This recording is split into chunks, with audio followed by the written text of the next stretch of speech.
You know, I'm tuned into the Lady Charmaine live show, and I'm your host, Lady Charmaine. And as always, I got another great interview for you today. Now, the 80s brought us the provocative female group Vanity Six, and then the 90s brought us one of the most provocative females in the recording industry. And I'll tell you who that is coming up right after this.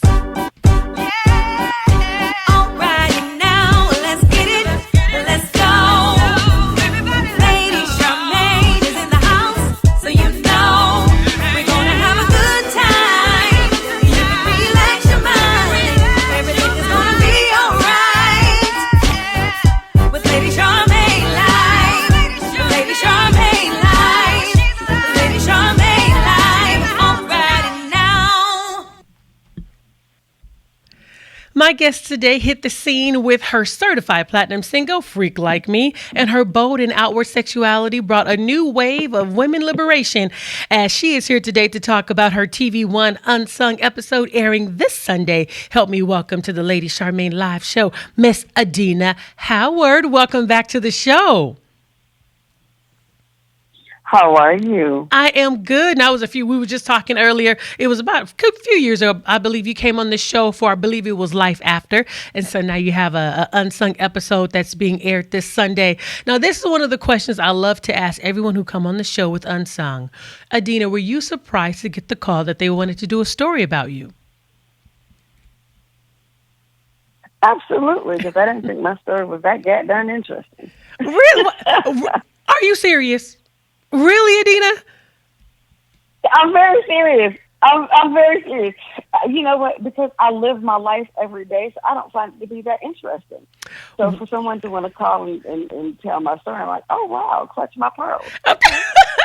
And you know, you was one of the most provocative females. You came out with Freak Like Me and a few other songs. You were very bold. You was wearing your lingerie, and you didn't think your story was that interesting. Now, here's one of the questions that I have for you.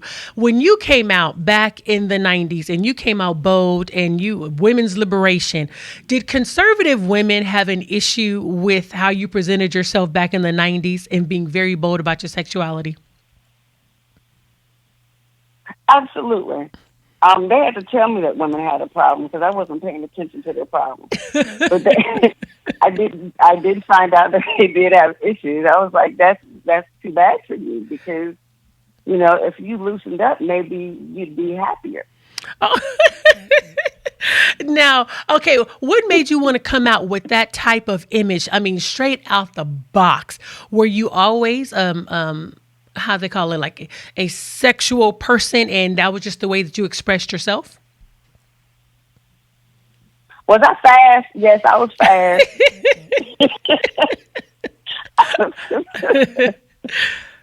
Now back in the day, like, oh, she's fast. Yes, I was.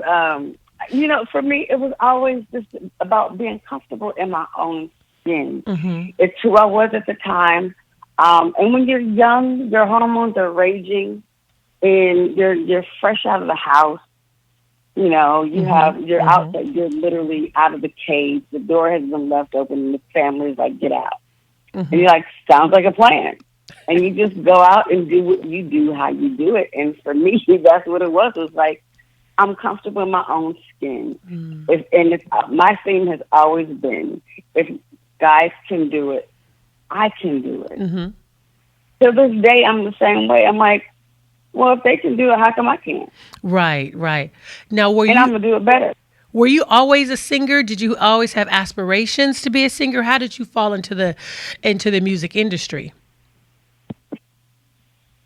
My mother used to encourage me to sing a great deal. More often than not. I had to sing for her company, and then I had to sing in church choir and get solos and things of that nature. So it was something that chose me. It wasn't something that I chose. But I'm grateful for it, though. Now, you say you sang in the choir at church. Now, what did the church people say when they saw little Adina up there singing Freak Like Me? I don't care about what they thought. I mean, but did you ever hear anything that they said? That was something I never thought about. Mm-hmm. What'd you say? I said, because you grew up in the church, and so people have like these images of when children grow up in church and how they should be, when they grow up. Train a child the way he should go. When he's old, he would not depart from it. But then little Adina, she went from singing gospel music to Freak Like Me. So did you ever hear any of the chatter like, what happened to little Adina? Or you just didn't care? I didn't care, and I do recall the story called the prodigal son.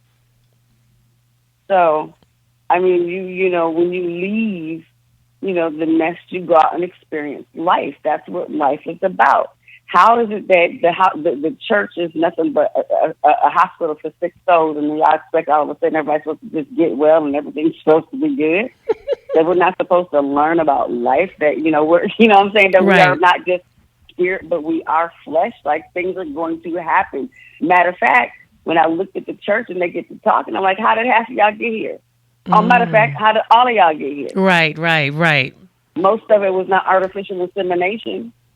Well, say that again, girl. Well, Adina, you have a new project. Say that again. But you have a new project out. I saw that you have an album out. Can you talk to us about that?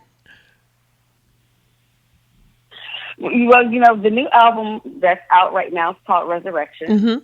Mm-hmm. So we've been promoting that. And then I'm actually in Houston right now to get into the studio today to start recording the new project. Oh, okay.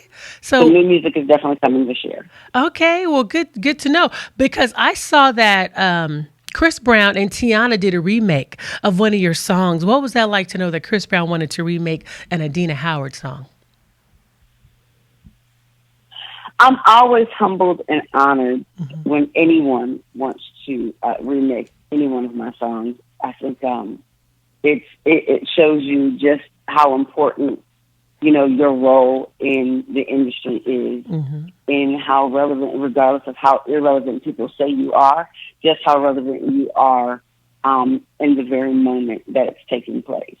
Absolutely. Because when it's all said and done, T-shirt and paintings and Freak Like Me are classics, and they're not going anywhere. And it's very humbling, and it's truly an honor to be able to stand the test of time.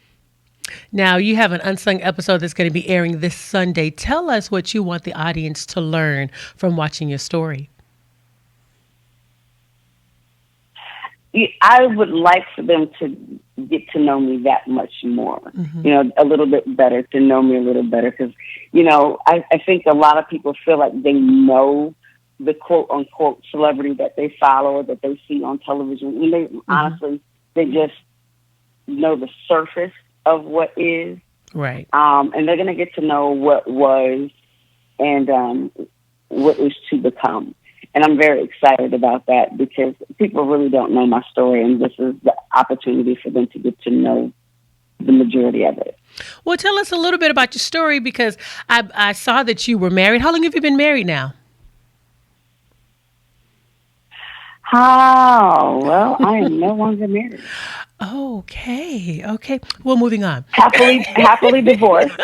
Okay. All right. Because I was happily divorced. Wow. I was looking at your wedding pictures online. Okay. Cause, I guess everything stays online forever. But I did enjoy watching your wedding pictures on Google and stuff. So, okay. Well, moving on from there. But this is one of the questions I had to ask you. Well, you know what? The thing is, I'll say this. When it comes to my marriage, it's one of those things I told people that I was getting married, and I actually invited them to come to the reception if they wanted to come. But just like it wasn't a big to-do for me in the public to get married, it wasn't really a big to-do when it came to divorce, because I tend to stay out of the public's eye more often than not. I have no desire for people to know my business like that. So that's why, I don't go on social media oversharing. But in this case, it is what it is. And my ex-husband and I were still really good friends. Loved him to life. It just didn't work. Right. Now, Adina, in your spare time, when you're not in the recording studio, what are some of the things that you like to do? A whole lot of nothing. That's what I like to do. and what is that? A whole lot of nothing. Do you don't have any hobbies that you like to do? Because Sitting some people around like the to house, cook. just relaxing. Mm-hmm. Because I'm always on the road and I'm busy, bouncing from one city, state to the next more often than not. So when I get home, I don't have to be around people. Mm-hmm. I don't have to be Adina Howard. I can just be Adina. Right. I just sit in the house and relax, do my administrative work at home, do my admin work at home, hit the gym, cook, clean my house. I do what everybody else does on their day off. A whole lot of nothing to pay bills. Adina, when you came out in the 90s, I think that's the perception that people have about human beings. What you say? No, I was going to ask you this question. In the 90s, when you came out, you were very provocative. And I know sometimes when you come out that way, because you could be totally different at home, but this is the image that you might have on stage. When men approached you, did men approach you as a sex object? And if they did, how did you handle that? And how did you have to check them when they approached you in that manner? Most men that approached me, if they knew, that I was Adina Howard, they would always, more often than not, come with the corny line, I'm a freak like you or whatever. And I'm just looking at them like, okay, that was so unoriginal, and I'm not interested. And that's pretty much what it is. Oh, baby, thank you. That's so cute. No, I'm not interested. Thank you, though. And I just leave it at that. Mm-hmm. There's no need to insult somebody or, oh, that was rude and disrespectful, and then throw a hashtag #MeToo sign on it. No, it's not interested. I appreciate you. Thank you. Flattered, not flattered. Keep it moving. Okay. And so before we go again, from the Unsung episode, what is one nugget that you want us to take away? What is one from watching the episode? That I'm still standing. I'm resilient. That regardless of what comes my way, I'm unstoppable. Okay. Unstoppable, resilient, beautiful. Well, Adina, I want to say thank you so much for coming on the show. It was truly a pleasure having you back. It's been about 5 years since you've been on the show, and I can't wait to watch the Unsung episode on Sunday to learn more about you that I probably didn't even know before when I watched Life After. And again, thank you so much for coming on the show. And I want to remind everybody, make sure you pick up Adina's project. I'm sure it's in stores now, Resurrection, and she's working on a new one, so be sure to look out for that. And again, thank you so much, Adina, for coming on the show. Thank you so much, and make sure that they follow me on Instagram, which is The Real Adina Howard, Twitter Adina Howard, Facebook Adina Howard, YouTube Adina Howard TV, and go to AdinaHoward.com. All right, girl. And again, thank you so much, and have a blessed day, Adina. Bye-bye. Have a blessed one, Queen. Thank you so much for your time and energy. Thank you. Bye-bye. Again, that was Miss Adina Howard. She was a pleasure when she came on the show 5 years ago. I love her because she is very down to earth. And she is not like what you would see when you see a freak like me. She's always been a very nice lady. So make sure you guys tune in this Sunday to TV One's Unsung, the story of Miss Adina Howard.